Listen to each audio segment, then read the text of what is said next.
Hello, je suis Léna, passionnée de bien-être, mieux vivre et spiritualité. J'ai créé ce podcast pour faire connaître au plus grand nombre des méthodes alternatives pour aller mieux, que ce soit physiquement ou mentalement. Quels que soient vos problèmes, quelles que soient vos croyances, restons ouverts, restons curieux et testons. Bonjour à tous, et voici la suite de l'épisode avec Christelle Cronier. Bonne écoute! Et je repense à un truc, moi aussi j'ai eu ça à une période, ça le fait plus maintenant, mais j'avais, quand je m'endormais, quand mon mental enfin lâchait prise, j'avais plein d'images en diagonale de gens enfin, en diagonale, pardon, comment on dit, en cut quoi. C'était formation professionnelle, je sais plus comment on dit, bref, des images subliminales, voilà, pardon, de têtes de gens, mais hyper précises, de gens qui arrivaient, ou à un moment j'avais l'impression que je voyais Jésus mais était en contour, tu vois, des images comme ça qui arrivaient.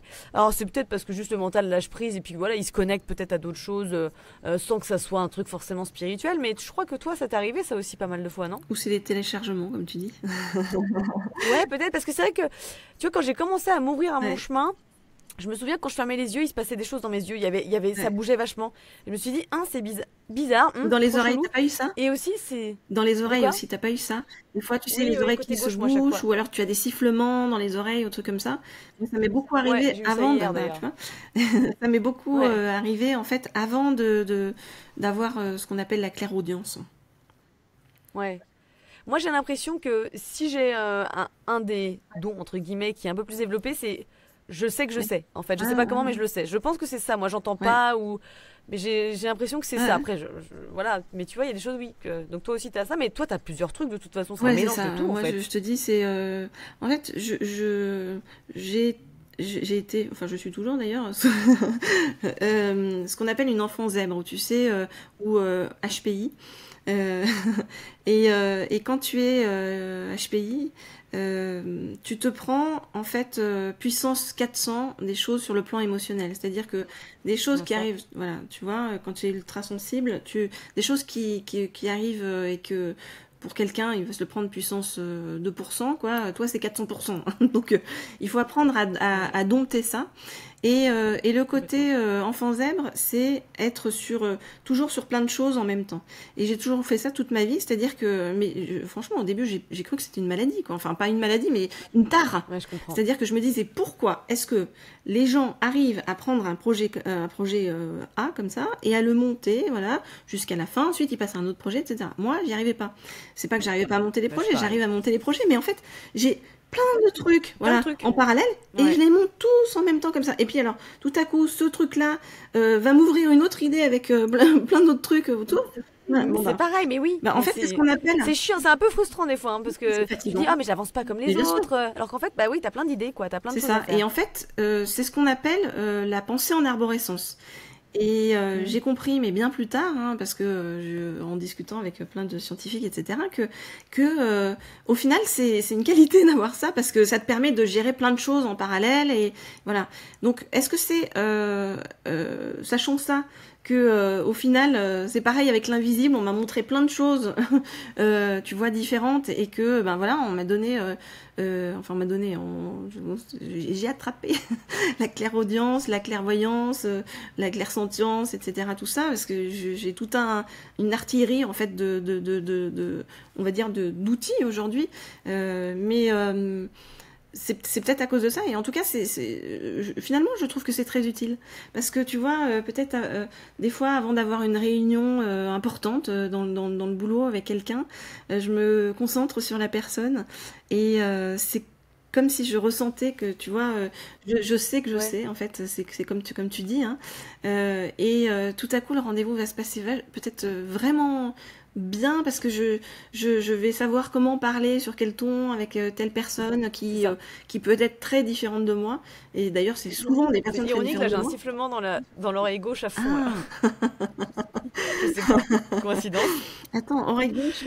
Pardon, je te coupais. Parce que tu as aussi oreille gauche ou oreille droite. Tu as une oreille où les gens parlent bien de toi, et l'autre oreille où les gens parlent mal de toi. Oui, il y a ça, mais il y a ça aussi, c'est marrant. Mais oui, effectivement, super pratique. En fait, oui, de toute façon, je pense qu'on est tous différents, on a tous nos capacités. Et toi, c'est super parce que finalement, tu as, différentes Ouais. capacités. Et c'est vraiment très bien. Tu voyais aussi, donc tu vois des choses sur les fronts. Tu voyais, il me semble, une espèce comment dire, Lumière. Ah oui, d'énergie, il y en a ça fait, aussi, ouais. au-dessus des Ouais. gens, tu sais. Comment t'appelles ça? Je sais Alors, plus comment ça ça s'appelle le s'appelle. fil d'or, hein, ou le fil d'argent. Ouais, Le fil d'or. enfin, je savais pas ce que c'était, hein, pour tout te dire. J'ai commencé à voir ça. Je marchais dans une forêt. Il y avait des gens aussi, hein, qui se baladaient, quoi. Et je me dis, mais qu'est-ce que c'est que ce truc que je vois au-dessus de la tête? En fait, c'est comme ouais, comme un fil, en fait, mais très lumineux, qui partait de leur tête et qui allait vers au-dessus, quoi. Comme à chaque fois, en fait, que je vois des trucs ou que je ressens des trucs, après, je vais chercher sur Internet. Je tape, Bah oui, je tape t'apprends comme tu fil peux, quoi. lumineux. Mais tu sais, une fois, c'est drôle parce que à un moment donné, je voyais beaucoup d'animaux sur les gens. Et tu sais que chacun a des animaux totems. Bon, après, je l'ai appris avec parce que du coup, je me suis intéressée au chamanisme derrière ça, parce que je m'intéressais pas du tout aux animaux avant. Enfin, si, j'aime bien les animaux, mais pas pas dans ce sens-là. Bon, Ouais. et je voyais des choses sur les gens. Sauf que je suis pas une spécialiste de la faune, de la flore, etc. Alors, soit des fois on me donne le nom des animaux, soit on me montre l'animal, mais je sais pas, voilà. Et donc, au début, je savais pas, donc j'avais vu j'étais à ce moment-là avec mon amoureux du moment, et je vois sur lui un animal, donc je tape après sur internet, je dis mais c'est quoi ce truc, animal au pelage blanc et noir, machin, je tape, etc. Et puis tu vois, je défile plein de photos, je dis oh c'est celle-là, et donc après je clique sur la photo, et qu'est-ce que c'est? Un blaireau. C'était bon?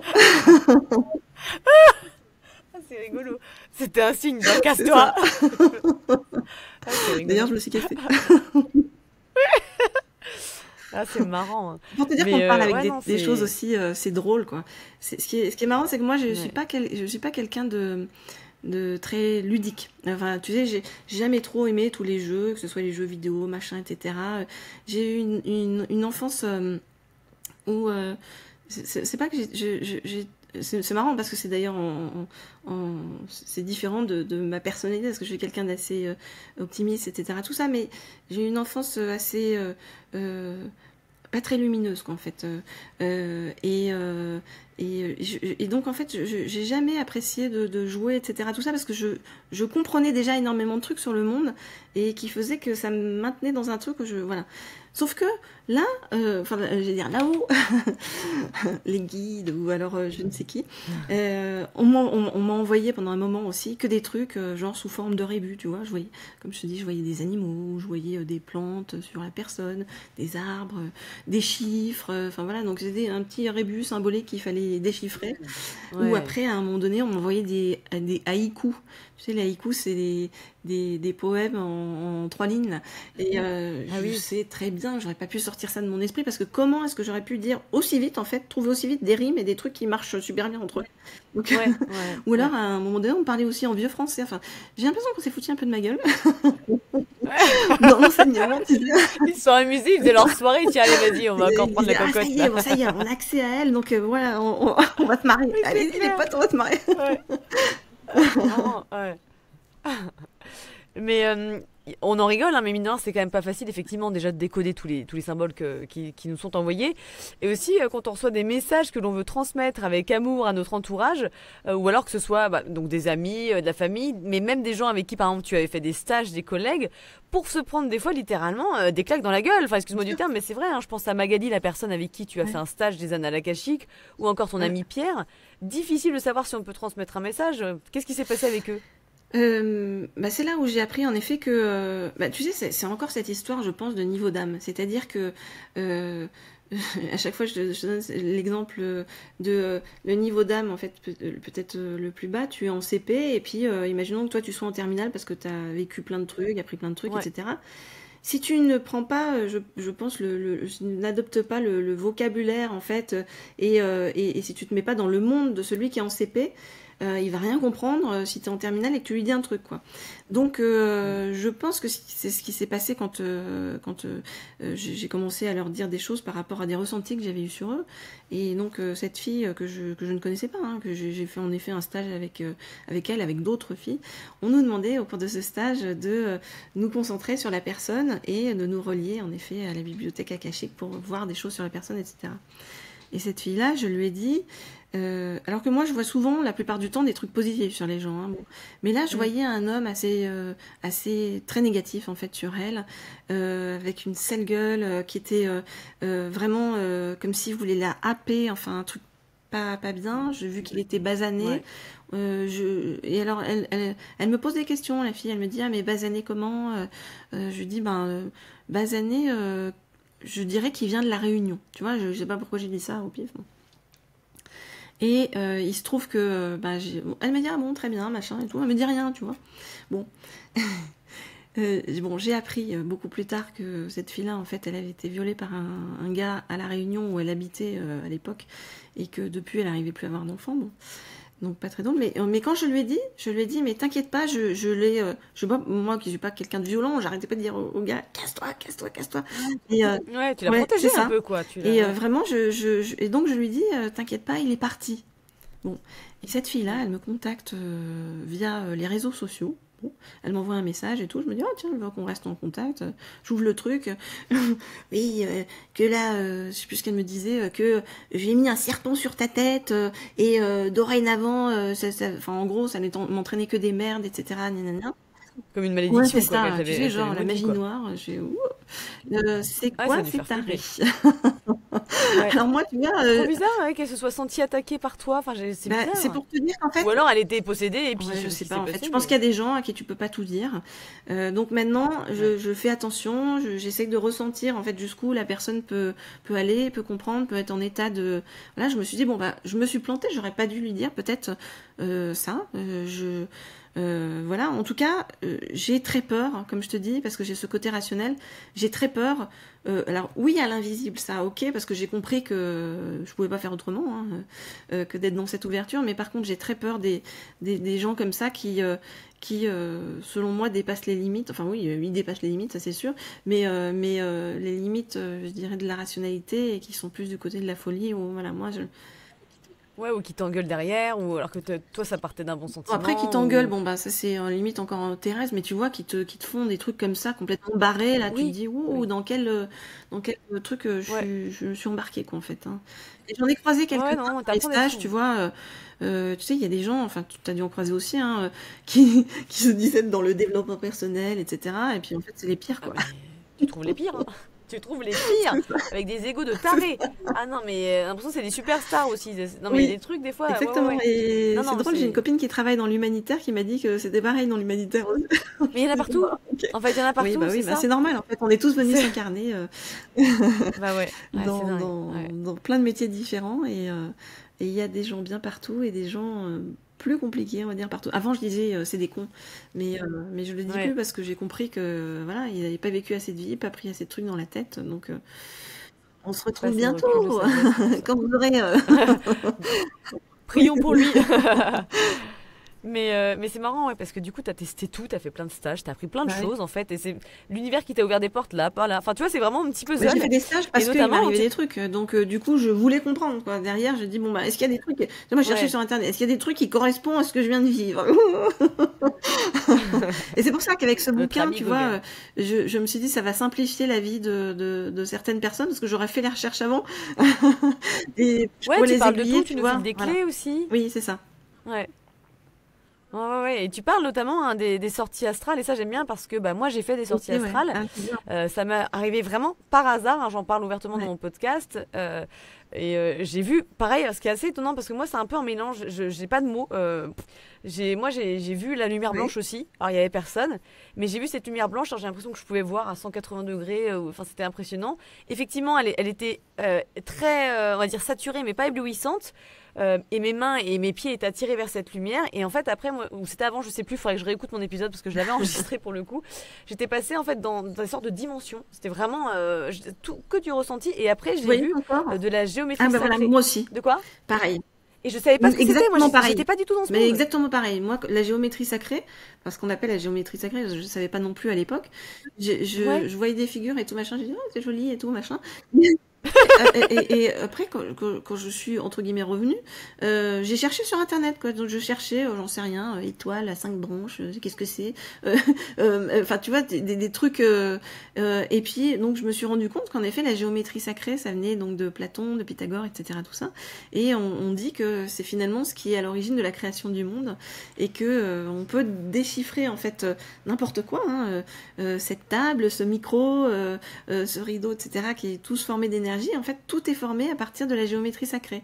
Et il y a plein de choses qu'on a vues autour de ces trucs-là, hein. Tu sais, c'est les dolmens, aussi l'île de Pâques, tous ces trucs-là. On dit que ça a été aussi organisé en fonction d'une énergie cosmique et sacrée, en lien avec la géométrie sacrée. Donc c'est des choses que tu découvres, tu vois. Je vois par exemple, tu sais, les musulmans. Alors moi, je suis d'aucune religion, mais par contre, j'adore prendre. Oui, me renseigner, puis aller regarder dans chacune des religions et prendre le meilleur, entre guillemets. Tu vois? Ouais, bah, c'est vrai. Et Ouais. je vois, j'ai vu par exemple que les musulmans, quand ils vont à la Mecque, tu sais, ils tournent 7 fois autour de la Mecque pour revenir à la pierre noire, là, machin. Et, on dit que, il est dit, en fait, par des scientifiques, après, qui ont analysé ça, que c'est en lien avec, justement, l'énergie cosmique. Et le fait de tourner 7 fois autour, ça refait le même mouvement que l'énergie cosmique. Donc, tu vois, il y a des C'est trucs intéressant. dingues, quoi. Bah ouais, c'est clair. Mais à ton avis, pourquoi voir la géométrie sacrée? C'est quoi? C'est un téléchargement? C'est une ouverture du troisième œil? J'en sais rien. Est-ce que on te montre en fait comment est fait le monde? C'est comme à un moment donné, je voyais le monde ou les paysages, enfin tout, je les voyais comme avec. Je me disais c'est marrant, c'est des petites bulles bizarres et tout. Pareil, j'ai tapé bulles bizarres, tu sais, sur internet. Et, bon, et à un moment donné, j'ai dit ah c'est ça. Et en fait, c'était des molécules. Donc, Quand tu vois dans le ciel, tu veux oui, dire? et sur les gens, partout en fait. Et C'est marrant. ça va avec, je pense, tu vois, ce que j'ai vécu là pendant le MI, de te dire, tu es complètement fondu dans l'autre, t'as tes sens, etc., complètement. Mais quand je te dis que tu es complètement fondu dans l'autre, c'est comme si, en effet, toutes tes molécules étaient les molécules de l'autre, en fait. Ouais, Et c'est un je pense mélange. que c'est peut-être pour ça qu'on nous fait voir ce type de choses-là, que ce soit ça ou la géométrie sacrée. C'est pour nous Ouais. faire comprendre comment est fait ce monde, en fait, en termes d'énergie, et peut-être nous donner accès à d'autres énergies à travers ça. Je pense que le lien, il est là, et puis aussi nous partager la sagesse des anciens, quoi, tu vois, Pythagore, Platon, etc., enfin Universel. tout cela. Euh, En tout cas, c'était un beau spectacle que j'ai jamais c'est revu chouette, hein. après, mais c'était magnifique. Ouais. Ah ouais, non, c'est clair.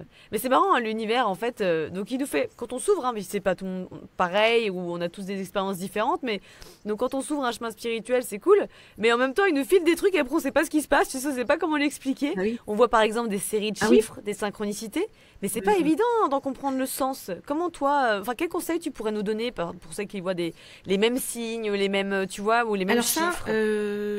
j'en ai beaucoup parlé aussi dans mon livre. Les chiffres, c'est arrivé vers moi parce que moi, je suis pas du tout une personne de chiffres. Je suis quelqu'un de très éditorial, voilà, et je te dis dans la créativité, etc. Mais les chiffres, j'avais horreur de ça avant. Et la réalité, c'est qu'en fait, tout autour de nous a une fréquence vibratoire. Que ce soit les chiffres, que ce soit nos paroles, que nos mots, les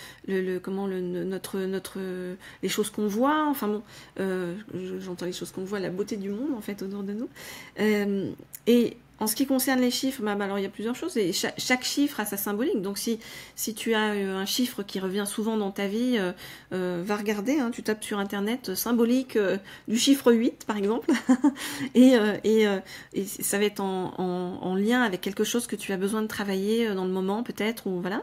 Et puis il y a aussi ce qu'on appelle les heures miroirs, tu sais, les 10h10, 11h11, 12h12, etc. Moi, c'est 12-21 que je vois souvent, je 12-21, crois. ouais, c'est les heures inversées, ça aussi. Eh bien, en fait, tu vas regarder, pareil, hein, sur Internet à la base, hein, t'as tout sur Internet, c'est un truc de fou. Et t'as pas que des conneries. Non, et c'est ça, exactement. Voilà. Après, c'est du bon sens, hein, mais ouais. Et tu vas trouver la symbolique de ces chiffres-là. Alors moi, pour moi, les heures miroirs, les heures inversées, tout ça, c'est des messages qu'on cherche à nous faire passer par rapport à des problématiques qu'on traverse ici. C'est comme si tu avais des messages, on va dire, soit de personnes disparues, soit de ce qu'on appelle les guides ou les anges. Enfin, ça dépend ce en quoi tu crois, hein, on va dire. Hein. Mais en tout cas, on cherche à te faire passer un message. Donc regarde, parce que quand tu tombes sur ce message, tu vas dire ah oui, en effet, tiens, ça me donne une indication par rapport au chemin que je dois suivre, ou tiens, ça m'aide à faire tel choix, ou tu vois, ou ça vient te valider quelque chose. Ouais, c'est vrai. C'est comme 268, ça revient souvent. J'ai jamais regardé d'ailleurs. Bah si, va regarder. J'aime bien, effectivement. Regarde les travaux de... C'était Grégory, non? Ouais, Grégory Grabovoy, ouais, qui a beaucoup travaillé sur les suites de chiffres. Alors lui, il dit carrément que des suites de chiffres peuvent te guérir de quelque chose, ou tu vois. Ouais, non, mais effectivement, moi j'aime bien ce côté, et j'y crois totalement, que certains chiffres ou tout a une certaine fréquence vibratoire, et que tu peux te connecter à certaines choses. Et ça parle à ton ADN aussi. Etc. Ça peut parler à ton ADN, des chiffres peuvent parler à ton ADN. Ouais. Enfin, bah oui, parce qu'effectivement, j'ai interrogé Françoise Nallet, elle fait de la mémoire cellulaire, et c'est effectivement comme ça qu'elle fonctionne, et c'est hyper intéressant. Ça, la mémoire cellulaire, c'est impressionnant en fait. Hein.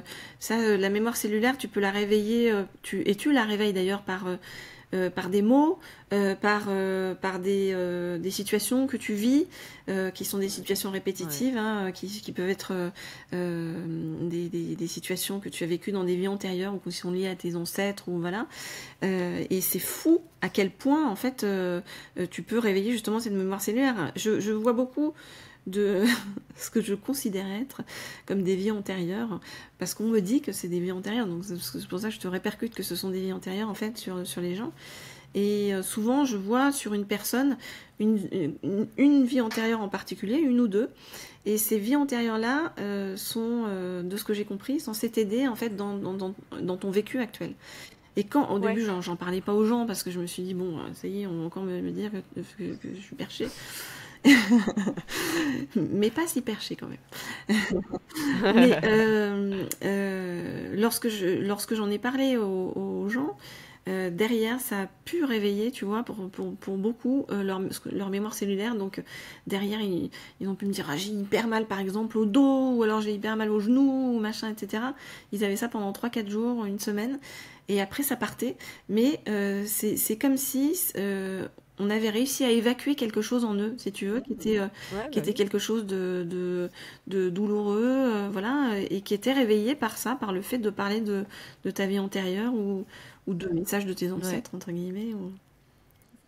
Non, c'est hyper intéressant. En fait, c'est tellement bien de s'ouvrir. Parce que pareil, moi, je suis partie de loin. Enfin, pour moi, c'était vraiment impossible, tous ces trucs-là. C'était n'importe quoi. Mais il y avait une partie de moi qui était attirée par ça.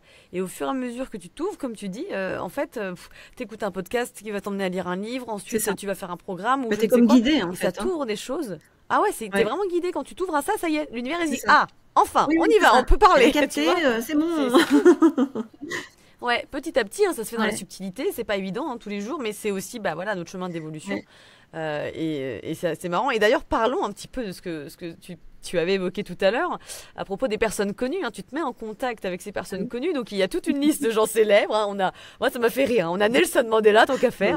On a Lady Diana, Romy Schneider, Charlie Chaplin, Marilyn Monroe, Marcel Proust, Grâce de Monaco. Et tu captes certaines fois juste des mots, tu entends des bouts de phrases, des fois des scènes, et quelquefois c'est plus précis, notamment avec le bon Victor Hugo. Si tu peux nous en parler d'ailleurs, parce que c'est assez impressionnant. En fait, c'est assez précis ce que je capte. En fait, c'est drôle. Je me suis dit, tiens, je vais m'entraîner à faire des méditations. Et je vais le faire avec des personnes décédées. Mais je me suis dit, tiens, ça va être plus rigolo de s'entraîner avec des gens connus, en fait. Connus, ouais. Je me souviens quand peut-être j'avais 15 ans, un truc comme ça, j'avais entendu, je crois, une médium qui disait j'ai un message de Jeanne d'Arc, etc. Et je m'étais dit, elle est complètement barrée, celle-là. Mais testons quand Et même. quand j'ai commencé à faire ça, tu sais, j'ai repensé à ça, je me suis dit, waouh, est-ce que je suis barrée moi aussi? Bon, non, pourquoi j'ai commencé à faire ça? Parce que c'était une période où je faisais beaucoup de méditation, et dans une de mes méditations, tout à coup, j'ai eu Victor Hugo qui est venu me voir. Donc c'est quoi? Il t'apparaissait, Voilà, c'est ça, il m'apparaissait. Et il dans m'est ton apparu. Et du coup, je me suis dit, tiens, le lendemain, je vais... c'est à partir de là où je me suis dit, tiens, je vais faire des méditations sur des gens connus, et je vais commencer par Victor Hugo. Et Victor Hugo, c'était une histoire spéciale pour moi, parce que mon grand-père, que j'aimais beaucoup, m'avait offert un livre sur Victor Hugo quand j'étais petite, et qui était important pour moi. Bon. Donc, je me concentre, je me mets en écriture automatique, voilà, tout va bien. Et j'entends plein de trucs, et je vois plein de choses, mais je vois plein de choses de l'ordre, tu sais, j'entendais Victor au tableau, tu vois, des trucs comme ça. Au début, j'entendais des trucs comme ça. Et puis, j'entends Sarah Bernard, j'entends... je vois un gars que j'ai identifié comme étant Victor Hugo, allongé sur son lit, avec sa barbe blanche. Je vois des petites bouclettes blondes, ou châtain, sur ses genoux. J'entends un lion n'est pas, je me rappelle plus de la phrase, un lion ne copie pas, si un lion qui copie un lion devient un singe.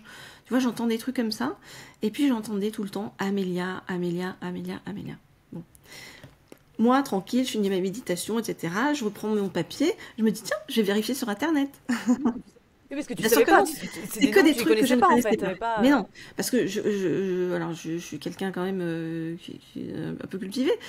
Mais je connais un peu comme tout le monde, si tu veux, des trucs sur la vie de Victor Hugo. Donc je savais que, comme tout le monde, qu'il avait été en exil à Jersey, que sa fille Léopoldine, qu'elle tenait beaucoup, était morte, etc. Tout ça, je le savais. Après, ce que je vais te dire là, je le savais absolument pas. Tu es toujours là? Ah ouais, ok, ouais, parce que je te voyais de façon figée sur le... Ouais, ça arrive, mais t'inquiète pas, je Ça veut dire que t'es très... tu vois, je te vois comme ça, en attention extrême. Oui, et donc, Sarah Bernard, typiquement, je jure que je ne savais pas déjà qu'elle était dans le même siècle que Victor Hugo. Mais vraiment. Ah, mais moi non plus, et en fait, en cherchant sur Internet, tout à coup, je me rends compte qu'ils ont été amants, et qu'elle était là le jour de sa mort. Ensuite, la phrase là, un lion ne devient pas un lion, n'est pas un lion quand il devient un singe, je sais plus ce que c'était exactement. Je me rends compte que c'est une phrase qu'a dit Victor Hugo, que je ne connaissais absolument pas.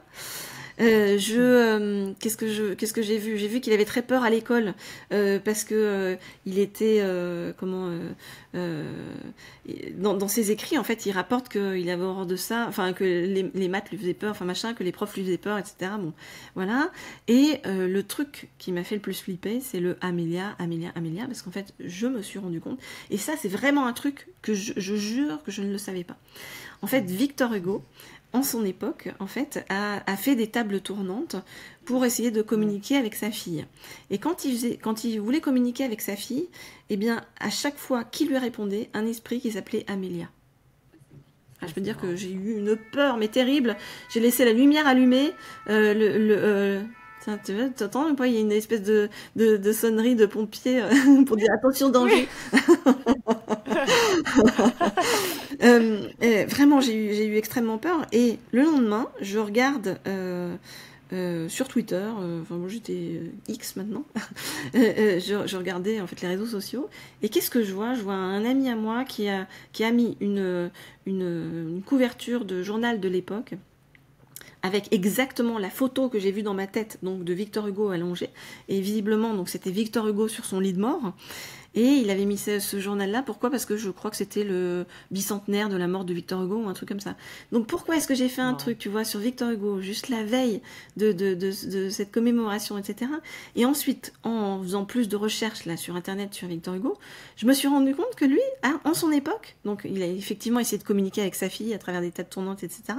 Mais il a fait la même chose que moi, je m'étais mis à faire, c'est-à-dire qu'il a essayé d'avoir accès à des gens connus Donc alors lui, c'était dans sa liste, j'ai vu, il y avait Jésus, il y avait Shakespeare, il y avait je sais plus qui, enfin tu vois, une série de personnes. Je me dis, en fait, c'est drôle, il a voulu faire la même chose que moi. Au moment en fait où je veux me connecter à ça, eh bien c'est quelque chose que lui a fait en fait avant moi. Donc et je l'ai fait ensuite avec plein de personnalités, mais c'était drôle. Des fois, j'entends des trucs à mourir de rire, quoi. Et c'est à chaque fois des choses que je ne pouvais pas savoir avant sur ces personnes-là. Je te prends Marilyn Monroe, par exemple. Marilyn Monroe, alors bon, parce que je l'aimais bien quand j'étais petite, donc je me suis dit, je vais essayer. J'entends, tu sais, rouge vermillon. Bon, je sais évidemment qu'elle met beaucoup de rouge, mais par contre, je ne pouvais pas savoir que la teinte précise de son rouge à lèvres, c'était rouge vermillon. J'entends, c'était quoi pour elle? Sisters. J'entends Paquita. Tu vois, des trucs que je pouvais pas savoir. Voilà. Et quand j'ai cherché, en effet, en fait, elle avait une sœur, je savais même pas, Bernice Baker, je crois, qui était importante pour elle. Et il y a un bouquin qui est paru qui s'appelle Sisters d'ailleurs. Paquita, en fait j'ai retrouvé une couverture d'un magazine mexicain qui s'appelle Paquita avec en couverture Marilyn Monroe. Alors pourquoi on m'a amené sur des trucs comme ça? J'en sais rien.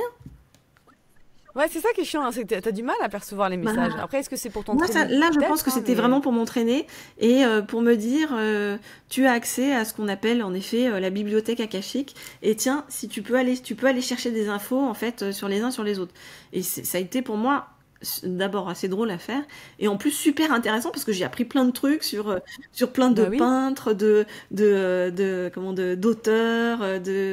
voilà, de plein de gens en fait. Mais c'est comme si je les voyais. Tu sais, pas de manière figée comme on t'apprend à l'école en fait, où on te donne des infos comme ça. Non, là c'est comme si je les voyais en fait en train de vivre des trucs. Et c'était génial. C'est comme si je les voyais vraiment en tant que être humain, quoi. Ouais, c'est ça. En fait. C'est ça. Donc c'est comme si je revivais l'histoire, mais d'une autre manière, ou que je revisitais l'histoire d'une autre manière. Mais ça, je l'ai vécu aussi parce qu'après, je me suis entraînée sur l'histoire. Alors je disais par exemple, tiens, je voudrais faire une méditation. Je me retrouve au XVIIIe siècle, j'en sais rien, tu vois, par exemple. Et donc tu fais quoi? Tu fais le vide dans ta tête et t'imagines 18e siècle ou non, j'imagine rien du tout. Toi, parce que c'est juste au début. T'as juste cette intention. C'est ça. Juste au début, je pose l'intention, je dis, j'aimerais bien aller voir le XVIIIe siècle. Ouais, mais c'est comme ça qu'on fait. Hein, c'est drôle, hein. Génial. Et alors, tu sais, alors après, j'entends plein de trucs. Par exemple, au XVIIIe siècle, un truc qui était drôle, j'avais entendu. Tu sais, c'était comme si j'étais dans un bal et j'entendais monsieur des gens qui se saluaient. Monsieur, je sais plus ce que c'était monsieur le tourneur, monsieur de Montmorency. Enfin, tu vois, j'entendais comme ça. Et après, c'était drôle, c'est que je suis allée chercher dans les archives de la Bibliothèque nationale de France, un truc comme ça. Et j'ai retrouvé que dans la garde de Louis XIV, il y avait effectivement monsieur le tourneur, monsieur de Montmorency, tu vois. C'est marrant, mais c'est cool, c'est que tu vas vérifier. Oui, mais bien sûr, je vais vérifier parce que j'ai besoin de comprendre. Ouais. Mais oui. Preuve. Ton esprit rationnel, tu vois, il a besoin de ça pour s'autoriser à y mais croire. C'est certain, parce que je me dis, bon, soit c'est un rêve que je fais, voilà, je suis dans un bal et tout, super, machin, etc. Mais avec des trucs très très précis, j'arrive à refaire le puzzle. Et c'est dingue. Et c'est là où tu te dis, bon, bah, il y a quand même un truc, quoi. Enfin, je sais pas. Et quand tu médites, est-ce que tu as des pensées qui reviennent quand même fréquemment ou non? Tu arrives à vraiment faire le vide? Aujourd'hui, j'arrive à vraiment faire le vide parce que je me suis aussi beaucoup entraînée sur plein de trucs à côté. Tu vois, par exemple, parce que j'y suis allée par étapes finalement.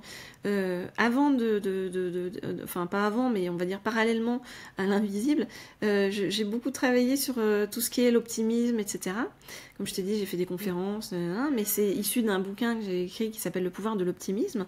Et déjà, ce premier livre, j'allais dire, c'était un premier pas finalement vers l'invisible sans m'en rendre compte. Parce que ça m'a donné plein de clés. Tu vois, être dans l'instant présent, comme le dit Eckhart Tolle, que tu dois connaître, qui a écrit ce bouquin, donc, Le pouvoir du moment présent, où on se dit c'est tout bête, il sort des banalités. La réalité, c'est que pour chacun, être dans l'instant présent, c'est hyper difficile. Parce que soit on est en projection dans le futur de ce qu'on va devoir faire, soit on est, ça peut être dans les regrets du passé, ou la nostalgie, ou machin, etc. Bon, voilà. Et je me suis énormément entraînée à chaque fois que mes pensées partaient dans le futur ou dans le passé, à dire non, tu reviens ici. Ça, je me suis entraînée quand Ouais. je me suis pris comment on appelle ça, des épreuves dans la tête, des défis. Exactement, Bah bah oui, c'est parce là, que je ouais, me ouais, suis dit, complètement. arrête de stresser pour ce qui va arriver et arrête de te raccrocher aussi au passé, ça sert à rien, c'est passé, quoi. Donc, je me disais, hop, tu reviens à chaque fois dans le présent. Et dans le présent, Ah, puis tu fais ça des milliers de fois mais par jour, hein, des fois, tout hein, le c'est temps, pour hein. que Et ça là, il a fallu revienne. que je Ouais. m'entraîne, mais en permanence, permanence, permanence, pour me dire, regarde, là, tu es dans le présent, tu es en sécurité. Par exemple, là, on est en sécurité, voilà, tu es sur ta chaise, je suis sur ma chaise, on est en train de discuter, c'est sympa, on a un bon échange, Ouais. etc. Voilà, quoi, tu vois, parce Ouais. qu'il y a une bombe qui nous tombe sur la tête tout de suite, a priori, On est en sécurité. Ouais. a Non, mais priori, c'est tout va vrai. bien, Ouais. quoi. Et voilà, le fait d'avoir fait cet entraînement, tu vois, de me ramener mon esprit dans le moment présent, m'a beaucoup aidé aussi plus tard quand j'ai fait des méditations. Et- Pour l'intuition aussi, pour Oui, qu'elle vienne. et puis Finalement, pour voilà. lâcher le reste, quoi, en fait, hein, Ouais, c'est ça. être là, juste être là. Et Ouais. comment il s'appelle déjà Alexandre, ah, tu sais, qui est handicapé, qui écrit plein de bouquins, qui est philosophe. Ah, mais oui, je vois quelqu'un Ouais, c'est crâne ça. Bon, j'ai rasé, un trou de mémoire. qui est aussi un peu Que acteur. Oui, j'adore. oui, je sais pas le J'aime nom, mais oui. beaucoup, hein, parce que lui aussi s'en est pris dans la tête, on va dire, et Ouais. il a réussi à transformer ça. Il dit beaucoup aussi ça, hein, juste être là. Ah non, mais j'en parle tout le temps en ce moment sur les réseaux et sur les Ah podcasts, non, justement. Je reviens tout le temps au moment présent à travers les sens. Tout le temps, tout le temps. Et c'est ça, je fais ça des milliers de fois par ah jour, en fait. ben, Enfin, tu vois, ça je dépend, savais bien pas, mais sûr, on des... est... Mais parce que quand on a eu des épreuves, on n'est justement pas du tout connecté parce qu'on est en Bah, bien survival, sûr. entre guillemets. Et c'est là où... On est très Donc, raccord mais toutes les deux, c'est effectivement, bien. c'est là où tu coupes le mental. On est De très quoi? raccord toutes les deux, c'est bien. Mais oui, c'est Mais tu marrant. sais, comme je te dis, on attire des gens qui sont dans la même énergie que nous, hein. Donc, Ouais, non, c'est c'est rigolo. une bonne, J'adore. une bonne... Alors, mademoiselle, où est-ce qu'on peut te contacter, te trouver, te lire comment ça se Alors, passe? bah écoute, il y a donc mon livre qui vient de sortir qui s'appelle Pas si perché aux éditions Très Daniel. Me contacter, bah, je suis sur LinkedIn, je suis sur les réseaux sociaux, hein, vous cherchez Christelle Cronier, tout simplement. Voilà. Et puis après, pour ceux qui veulent m'écrire par mail, vous pouvez m'écrire à christellecronier@gmail.com. Merci, Eh ben, merci à Christelle. toi, Léna, c'était très chouette. Et ça fait du bien, en fait, de parler avec des gens qui ont compris aussi des choses sur la vie. Ouais, bah Hein. oui, non, mais je valide tellement ce sentiment-là. Donc voilà, Parce que des restons fois, c'est vrai, connectés. on se sent seul. Ouais, c'est ça. Merci. J'espère que c'est que le début. J'en suis sûre. Parce que je pense qu'on est tous en train de se retrouver pour après faire des choses ensemble, mettre tous nos talents respectifs et complémentaires en fait Ouais. au service d'un truc bien plus grand pour aider à faire avancer ce Ouais. monde positivement. Comme tu dis, sauvons le monde. Ouais. Bah, Bah pourquoi ouais, pas, on hein, sans met. déconner. Non, mais des dictateurs, ils gênent pas. Bah, nous, bah, Oui, faisons non, mais c'est pareil, mais vrai, dans l'amour. exactement.